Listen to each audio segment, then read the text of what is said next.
अस्सलाम वालेकुम व्यूअर्स, उम्मीद है आप सब खैरियत से होंगे। आज का हमारा उर्दू ग्रामर में उन्वान है मज़मून निगारी। मतलब मज़मून निगारी में हम इंफॉर्मेशन टेक्नोलॉजी पढ़ रहे हैं। 21वीं सदी को इंफॉर्मेशन टेक्नोलॉजी की सदी कहा जाता है। दुनिया भर में पल पल में रूनुमा होने वाले वाक़यात को ब्रेकिंग न्यूज़ के नाम पर जदीद टेक्नोलॉजी के ज़रिए से बरक़ रफ्तारी से लोगों तक पहुँचाया जा रहा है।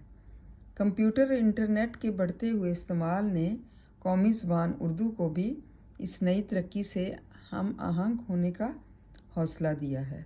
मिर्ज़ा गालिब, अल्लामा इकबाल रहमतुल्लाह अलैह और फैज़ अहमद फैज़ ने उर्दू ज़बान की जो विरासत छोड़ी थी, इस पर इंफॉर्मेशन टेक्नोलॉजी के मटीरियल से नई नस्ल ने एक शानदार इमारत तामीर की है।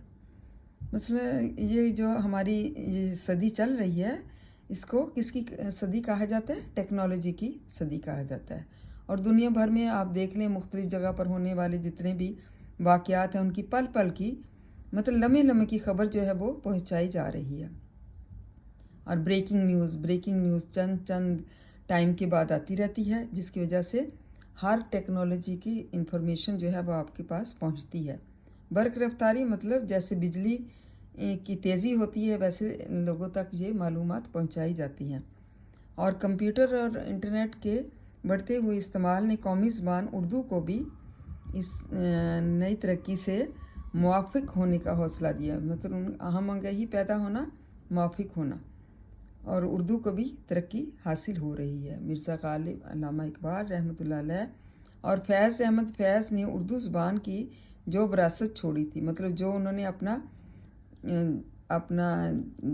जो भी उनके हिस्से में था, जो उन्होंने पढ़ा था और लोगों को अपनी जब चीज़ों के बारे में बताया था, अपनी उर्दू ज़बान के बारे में, और इस पर इंफॉर्मेशन टेक्नोलॉजी के मटेरियल ने नई नस्ल से एक शानदार इमारत तामीर की है। मतलब जो टेक्नोलॉजी की दुनिया है, उससे नई नस्ल, जो आने वाली नस्ल है हमारी, उन्होंने बड़ी खूबसूरत इमारत बनाई है। उसमें मज़ीद इजाफ़ा करके, मज़ीद इजाफ़ा होगा तो नई चीज़ें मिलेंगी, और जो विरासत उन्होंने छोड़ी थी उस पर अमल किया जाएगा, और उन्होंने अमल किया है और दिन ब दिन अमल होता जा रहा है। उम्मीद है आपको इंफॉर्मेशन टेक्नोलॉजी की समझ आ गई होगी। थैंक यू एंड जज़ाकल्लाह खैर।